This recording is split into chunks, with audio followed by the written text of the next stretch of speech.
Hi, I'm John. And I'm Nick. And we're the compliance guys. And today we are here to do the hot wings challenge. We have 10 hot wings, all previously seasoned, and we're going to end up on the bomb, beyond insanity. Or on the floor. And Nicholas here is very excited about this. We have the whole crew in the background all giggling already, and we're going to film them as well. So, should we start with the questions and start with the wings? You're ready. It actually tastes nice, but Oh my god. I wish you were slower than me. Really concerned me that you're already at that level. Okay guys, so what is the difference in being directly authorised and being an AR? Right, so, being directly authorised, this is exactly that. You're regulated by the FCA, and you have all the permissions you're after. Normally with automotive dealers that we deal with, it's limited permissions. And if you're an appointed representative, it could be one of ours, we are the principal and you fall under our umbrella, and effectively we authorise you, regulate you. Do you want to add to that? Yeah, I think one common misconception within that though is that people think because we're regulating that it's going to be an easier touch. Mm-hmm.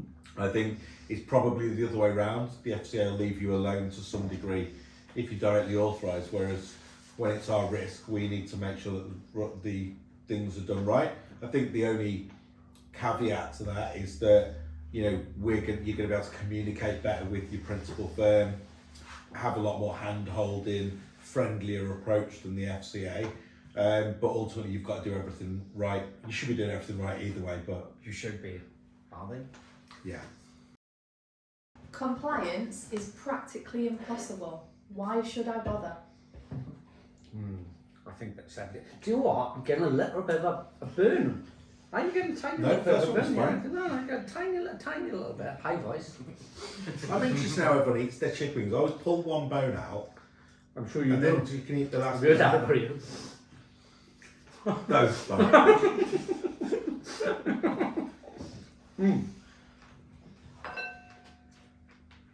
Quite nice. I can't do this quietly, can you? It's not. Doing right, sir. I'm actually starving. I'll start with this one. Good. I think it's a question of intent. You wouldn't choose to be a brain surgeon and think that brain surgery is practically impossible. And I'm not saying that handling finance is practically impossible, or that it's like brain surgery. But ultimately, this is what you've chosen to be in, and if you want the rewards from it, you have to engage in doing things properly. We all know stories of people being severely in debt, and there's always that argument you've got to take personal responsibility. But ultimately, compliance, comes as part and parcel, and we do have a responsibility to customers to do the right thing.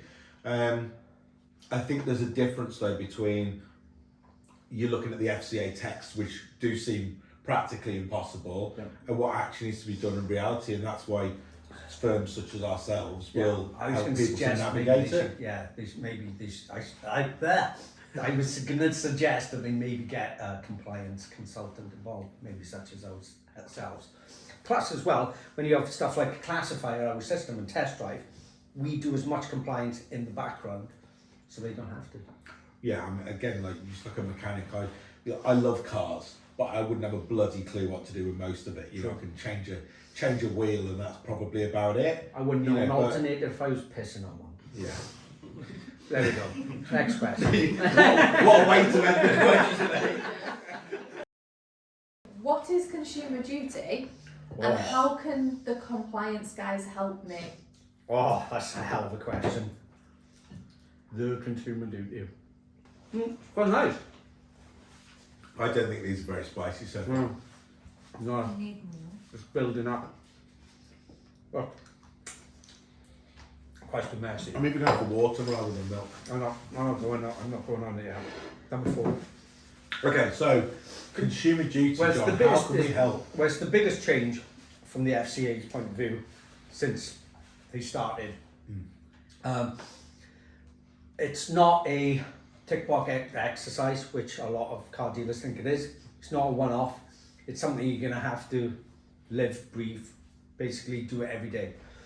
How can we get involved in that? I think we give away a free implementation plan, which should have been in place by the 31st of October last year. I'm sure every person who's watching this, every car dealer has theirs already. If they don't, please get in contact. And with our system Classify, we're building in quite a bit to do with consumer duty. I think that will keep them on the right path to begin with. I think the best summary of consumer duty is if you were buying a business or taking over a business and wanted to look at how to assess and improve it, 4 of the things you would do is assess what products or services it sells, the price and value of those services, whether what you're putting out to customers is understood, both in marketing and any communications along the way, and making sure that you support your customers properly. And ultimately, they're the 4 elements of consumer duty. So I don't think people should be scared of it because they're just great things to do in your business anyway. And really all that comes on top of that is making sure that you can then check what good customer outcomes look within that and prove them with data. And like you said, using the systems will help. Yeah. Equally, if people want to go old school, have loads of fag packets, as we always say about writing the back of fag packets or Excel spreadsheets, you could do that yourself. But ultimately, it's just about checking what you're doing within those elements and making sure they're done properly. And you can either pay someone to help you or try and do it yourself, and either's fine. What are your thoughts on dealerships charging to use outside funders? Oh wow, best eat a wing before this. And what is this wing called? The sauce, right? This is Breath of the Dragon. It's a garlic hot sauce. Breath of the Dragon. Yeah, that's right. I think these are duds. Not hot enough. We need to be hot. So,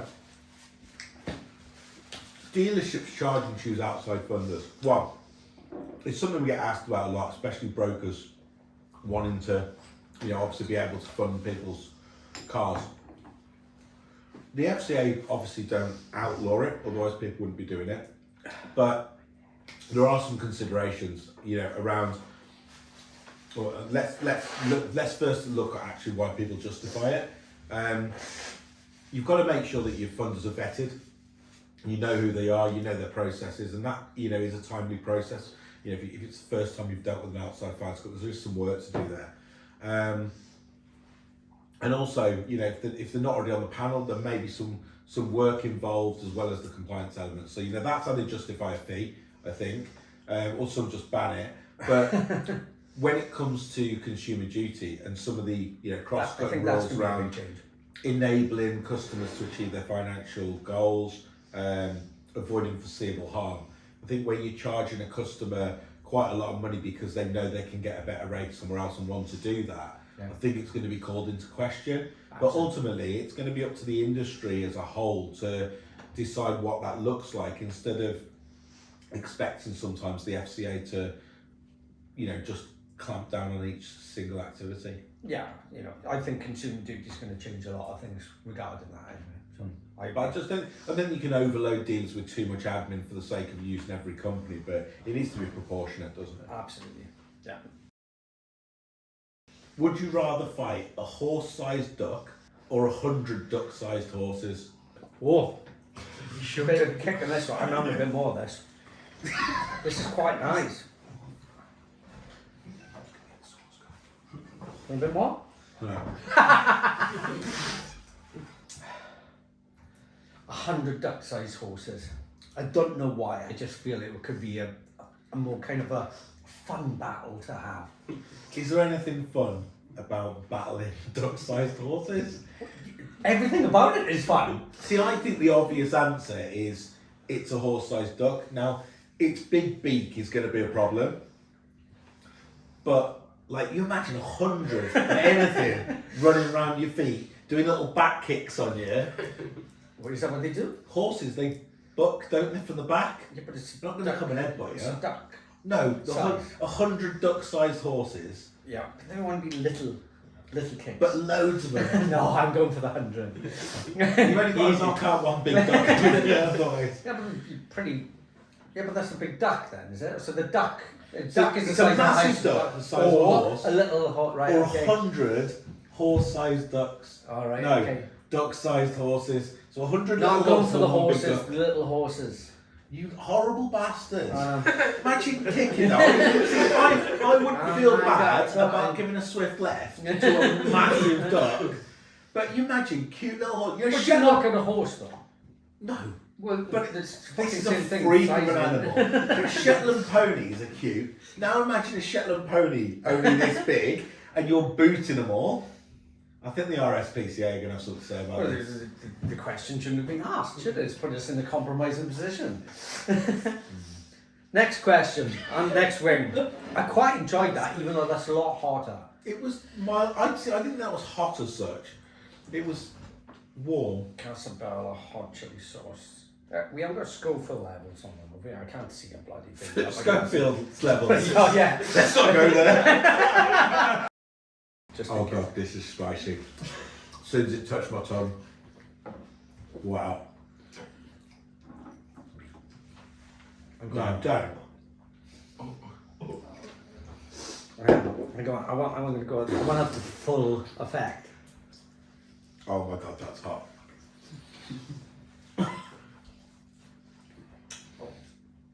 Yes. Wow. Yeah.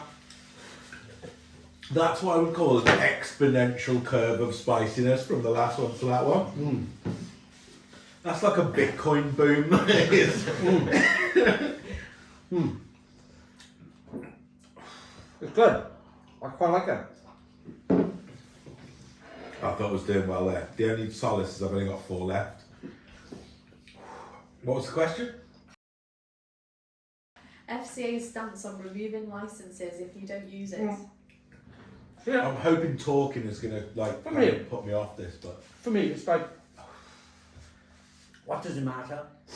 What does it matter? There's no extra admin involved. Somebody wants to have that license and use it at a later date.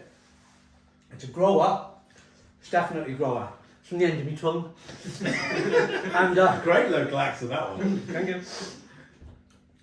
I have a runny nose as well. Hang on, why don't we answer this question with you talking in Wolverhampton and I'm talking a Swansea accent? Because we can't do it. I can't do it. What do I say, Lloyd? Oh, look at my curtains. Right. Oh, look, my tongue is tingling, you know. I don't know. We don't all sing, you know. Well, they always say that. They say I sound like Tom Jones, but that's not unusual. Sorry. What was the question again? Oh yeah, Just do it normal. use it or lose it. I personally think it doesn't matter. You know, there's no extra admin involved in it. They're actually picking up a fee from that person anyway. I know a fee, it may be a minimum one, but what does it matter? I never got that with finance companies either. And they go, oh, you haven't used this enough, I'm going to kick you off. Well, does it matter? You know, if they're only given 1-2 deals a year and those deals are declines, fair enough. But if they are writing 1 or 2 deals a year, does it matter? I mean, I think first of all it's important to explain kind of what's happening with that. I think someone might not know, which is the FCA have always insisted that you use your permissions probably within a 12-month period. And if you didn't, they may ask, because you've reported zero income, as to, go on, you've got an important question, I think that's it. What's the next one? I can't. Let's not worry about the next one yet. I'm trying to Okay, go recover on, from carry this on. one. I'm trying to drag this out, I think. This is Sting in the Tail of Fuego Habanero, green extra habanero, whatever, green extra hot chili sauce. Great. Okay. May contain traces of soya and mustard. That's the least of my worries. Yeah. So yeah, they used to try and take your permissions off you within 12 months. Now it's 28 days. I think that is a bit harsh. You know, we had a business recently that got authorised, didn't really start spinning up trading towards the end of the financial year, so didn't do any regulated income. Yeah. And then they've got 28 days pretty quickly to show to trade. I think that's a little bit harsh. I think it's very harsh. But I think what a lot of people don't realise with the FCA is that they collect their fees no matter what. Right. So it doesn't really matter how many people are authorised. You're not giving them extra income. Doesn't matter, doesn't really matter.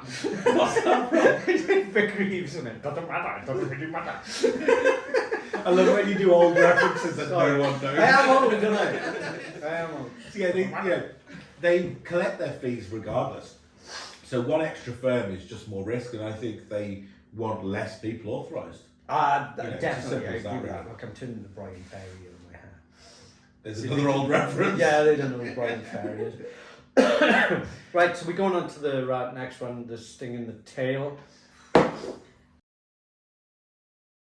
So do I need a VAT number to apply to the FCA? Oh, And do you know what? how long do I have to have traded for? Oh, we get this all the blinking time. I think it's a common misconception. This wing didn't want to be broken. It's trying to warn me. So, you can do it from day one. It doesn't matter if you're a sole trader, limited company, partnership. From day one, you can apply for your FCA license. The FCA do not ask for a VAT number at any point. The other kind of question around that is can you be a home trader? You can, but you know, you've got to have clear signage so the person knows who they're buying from. And there's two types of home trader. Somebody who lives in 32 Hanover Street with 16 cars up the road. It's in Liverpool. Is it? Hanover Street. There's one in Swansea as well. There's one pretty much everywhere. It's not one in Wolverhampton. We've got Dudley Street. Have you? And we've got one for Brighton. Yeah, it's for you to say. Yeah. And I can't remember what I was talking about. And you got someone like Tom Hartley, who are very much a home trader. I think, I think the misconception comes from that most of the lenders will want someone to be VAT registered. Mm-hmm. And ultimately, it doesn't take long in car sales to turn over £85,000. So it's always concerning when people have been trading for 2 years and go, oh, I'm not VAT registered, because then there's always an alarm bell ringing. Mm. But ultimately, the FCA don't look at how long you've been trading as that business, but they certainly will look at your past experience, and especially recently want you to be have experience within either the sector, usually motor trade for us, or finance, before going ahead. Yeah. Oh, I didn't think that one was as hot. no, I wasn't. So with that, I'm gonna get my glasses on because I'm an old man. And we've got Cobra Venom hot sauce, chili sauce, and it's actually made out of real cobra's venom. Real cobra's venom. Yeah. Great. Advice may contain traces of cobra venom and soy mustard. Yeah, very good. This is a really good question to think about while you're eating your chicken wings. What would you rather, eat your own toenails or someone else's fingernails? So what was that? What would I rather eat? Hot and spicy chicken wings.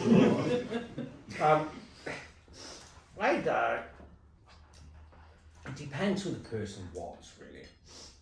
If we're talking Anna de Armas. Who? Anna de Armas. Armas. Who is just like, oh my God. I'd eat any part of her. I could be toenails. That wasn't the sauce.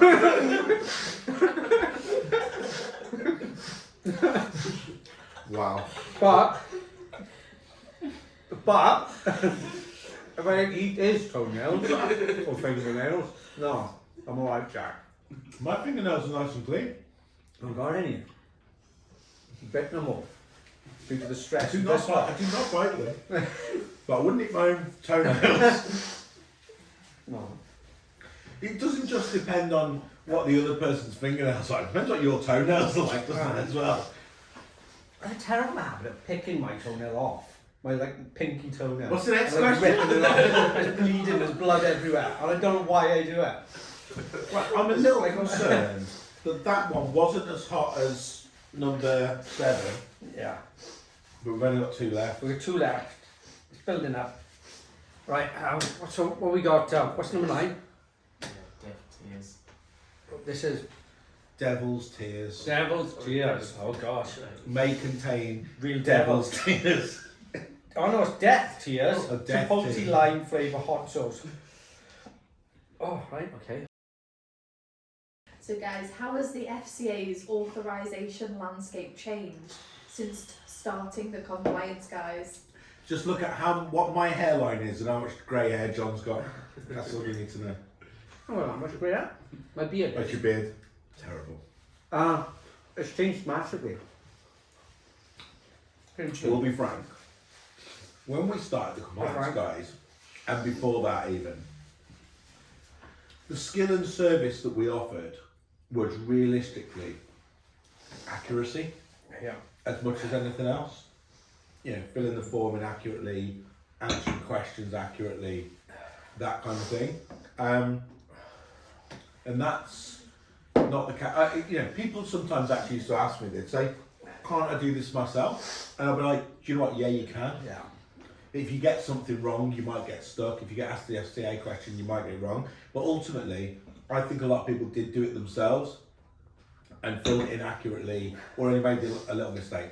And I think certainly recently, in the last 4 months even, Yeah.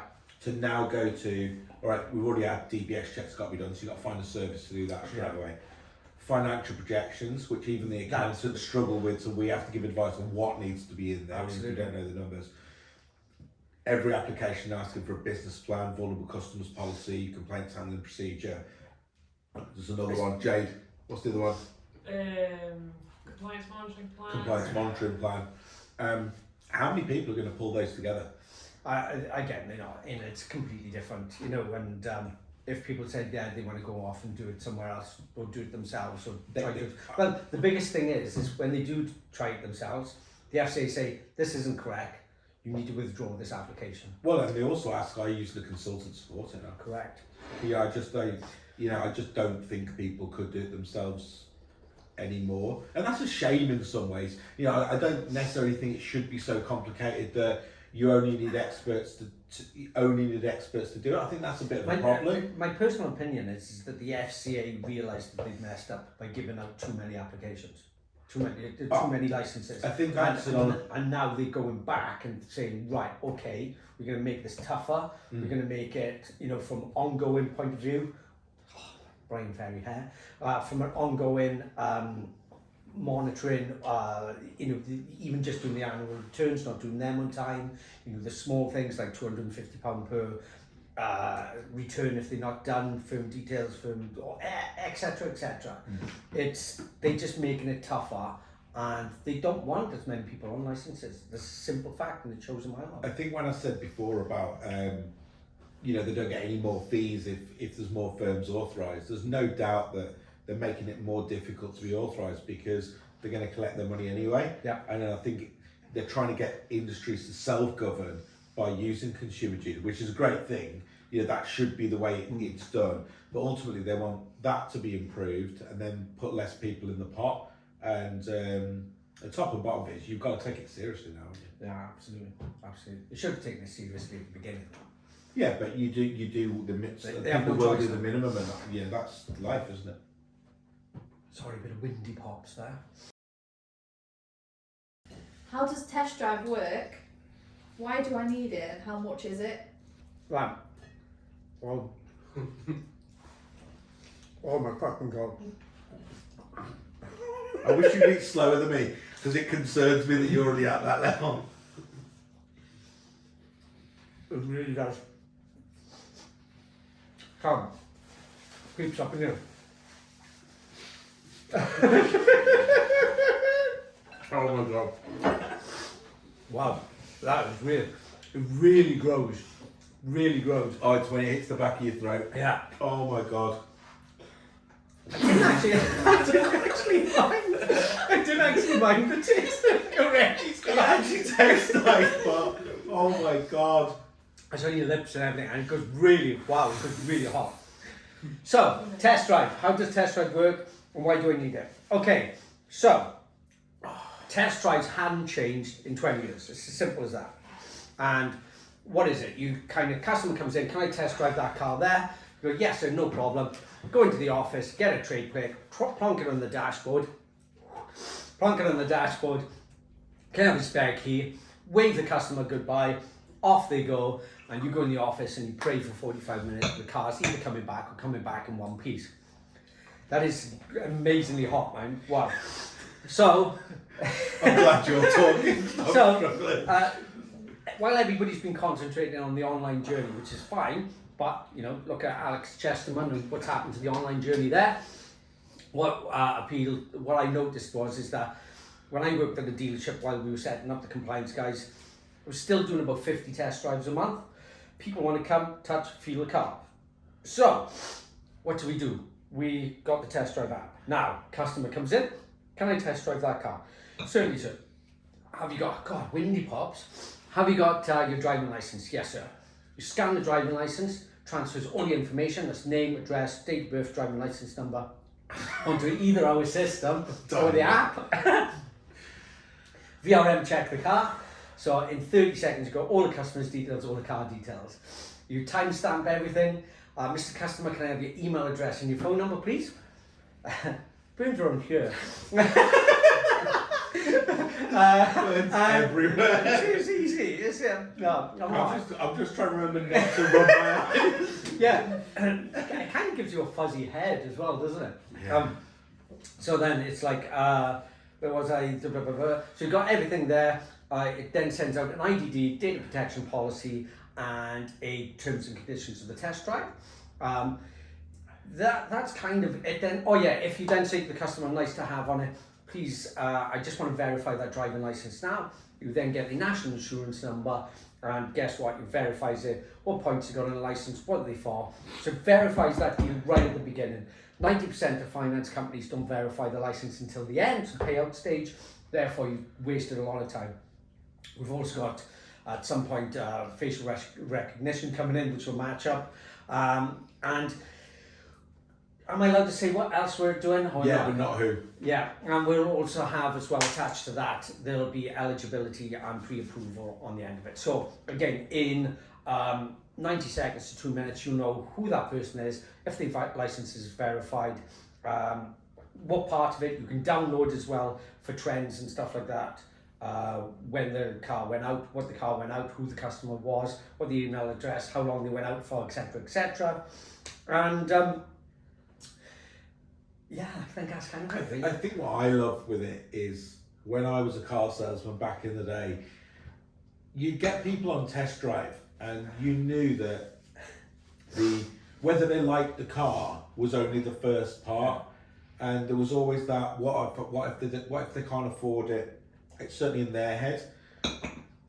And I think when we get to the stage of you're comfortable with who's driving the car from the dealer point of view, and you've got the data, and it's a lovely simple process. You know, you're not sitting there for half an hour waiting for someone to take your details and how do you spell your surname again and all that kind of stuff. Yeah. But also, if they've got, you know, pre-approved, I'm going to burn there.